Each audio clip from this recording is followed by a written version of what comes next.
Okay, so how do you see your phone number on the Apple Watch? We have to explain it a little bit at first. So, if the Apple Watch is a cellular Apple Watch and you have a SIM card separately set up on the Apple Watch, then you have like two different phone numbers, two different SIM cards, one in the Apple Watch with its phone number, one in the iPhone with a different phone number. So if this is the situation and you want to check out the watch, a phone number from the SIM card, what you can do is get inside of the settings right here, and then you can get into the cellular section, and you will be able to see all of the situation in here, like the SIM card if you have it in here, the connection status, and even a phone number.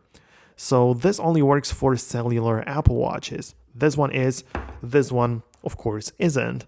However, if you don't have SIM card inside of the Apple Watch, or even if you don't have the support for it, you can still check out the phone number of the iPhone that you are paired with. And this can be done through the Contacts app.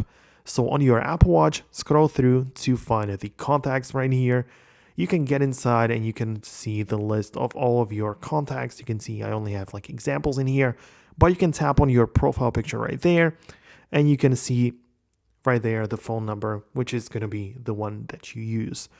So that's how you can see it right away. If you do not see it, make sure you set it up on the iPhone as well. So go to the contacts, tap on your card in here, tap on edit, and make sure you choose the phone number that will also show up on the Apple Watch, right? So you can see this is obviously just an example, but if I shorten it down and hit done, it's going to be updated on my Apple Watch as well, right? So this is how you can see the phone number which belongs to you, to your phone from the Apple Watch. I really do hope that you found this video helpful. If you did, hit the like button, subscribe for more, and I'll see you in the next video.